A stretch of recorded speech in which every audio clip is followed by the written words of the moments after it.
नमस्कार. MS मराठीमध्ये आपल्या सर्वांचं स्वागत. मी नाथा सावंत. सध्या राज्यामध्ये लोकसभा निवडणूक हे धुमधडाक्यात सुरू होते आणि त्याच्या अनुषंगाने सर्व तयारी झालेली आहे. आपल्यासोबत संजय बाबा कोकाटे आहेत. बाबा नमस्कार. नमस्कार. आपण सध्याच्या या धामधुमीमध्ये शांत आहात आणि राजीनामा लवकर दिला असं तुम्हाला वाटते का? राजीनामा योग्य वेळेस दिला. राजीनामा देण्याला मला फार विचार करायची गरज नव्हती, कारण मला भारतीय जनता पार्टीच्या उमेदवाराचं काम करायचं नव्हतं. आणि माझा स्वभाव असा नाही की मी हे करणार ते करणार, मग मला कोणीतरी विचारणार, मग त्यातून तडजोड करणार. एक भूमिका असते, ती भूमिका ठाम मी ती घेतलेली आहे आणि योग्य वेळी मी राजीनामा दिलेला आहे. येणाऱ्या निवडणुकीत कोणाचा प्रचार करणार आणि कोणत्या पक्षात जाणार आहात? पक्षाचं कुठल्या जाणार हे ठामपणे मी आज काही सांगू शकत नाही, परंतु परिस्थिती आता समोर अशी आलेली आहे की माझ्या राजकीय कारकिर्दीचा विचार करून ज्या ठिकाणी मला स्पेस मिळेल अशा ठिकाणी मी जाणार.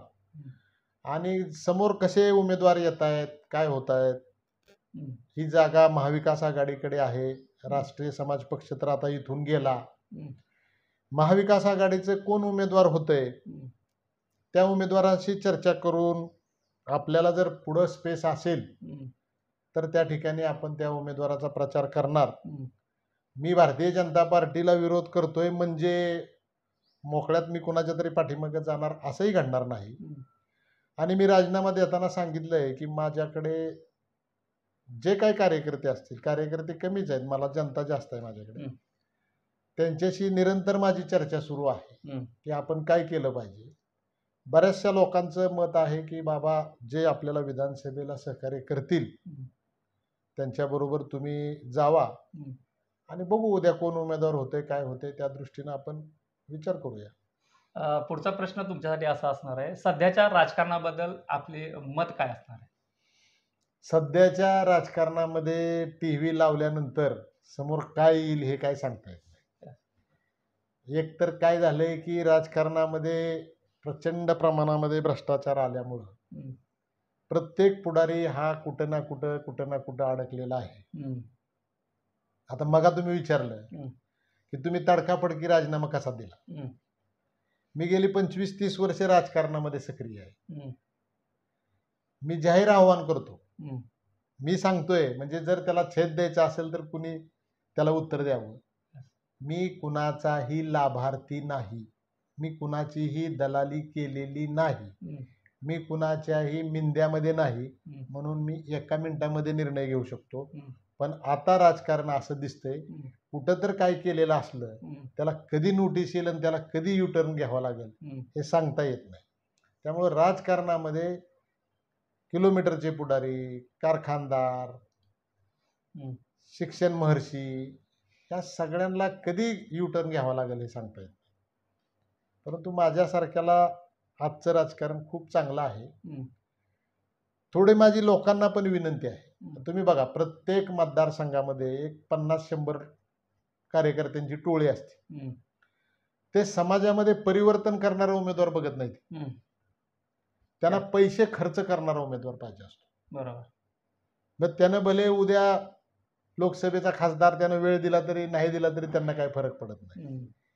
पण निवडणुकीमध्ये कशी आपली पोळी भाजेल आणि काय आपल्या पदरात पडेल हे सुद्धा एक प्रत्येक विधानसभा मतदारसंघामध्ये अशी एक टोळी तयार झाली. चांगल्या कार्यकर्त्याचं नाव घेतलं की त्याच्यापाशी काय आहे म्हणणार.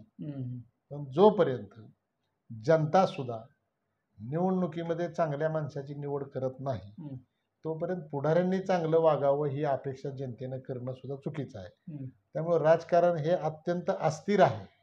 मला सुद्धा कधी कधी वाटतं की प्रत्येक निवडणुकीत प्रचंड आर्थिक, शारीरिक, मानसिक, कौटुंबिक हानी करायची, मग आपण स्वतःच्या पैशातनं राजकारण करतो हे तरी लोकांना समजतं का? पण प्रत्येक गोष्टीला वेळ असतो.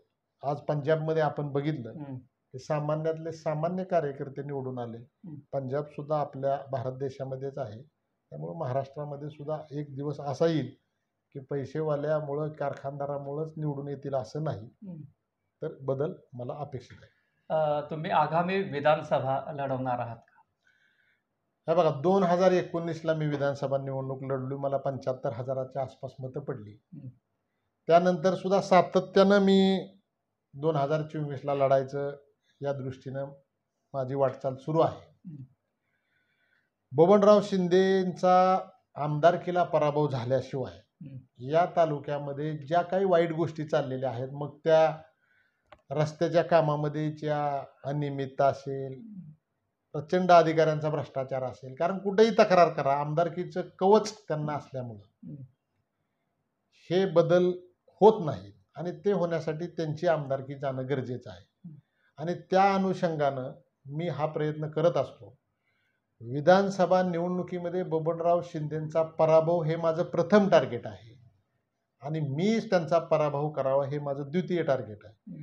त्यामुळे 2024ची विधानसभा निवडणूक लढवणारच, पण मला असं निदर्शनास आलं किंवा मला असं वाटलं की माझ्यापेक्षा सुद्धा समोरचा दुसरा कुठला तरी एखादा उमेदवार 5-4 मतं जास्त घेतोय आणि मी पराभव करण्यापेक्षा माझ्याकडं होणार नाही, पण त्यांच्याकडं त्याचा पराभव होतोय, तर मी 2 पावलं मागं पण सरकेन. परंतु 2024ला लढायचंय या दृष्टीनं मी वाटचाल माझी चालू आहे आणि लोकसभेच्या निवडणुकीमध्ये सुद्धा माझ्या पुढच्या राजकीय कारकिर्दीला जिथं मला स्कोप असेल तेच निर्णय मी घेणार आहे. तर आता आपण बघितलं की संजय बाबा कोकाटे यांनी आपली जी भूमिका आहे ते रोखठोकपणे मांडण्याचा प्रयत्न 100% केलेला आहे आणि निस्वार्थपणे आणि एक चांगलं खंबीर नेतृत्व संजय बाबा कोकाटे यांच्या माध्यमातून लाभलेलं आहे. खरं तर आपल्या सर्वांना एक असा परखड बोलणारा नेता या महाराष्ट्राला, या माढा तालुक्याला असावा, असं आपल्याला काय वाटतं हे कमेंटमध्ये नक्कीच सांगा.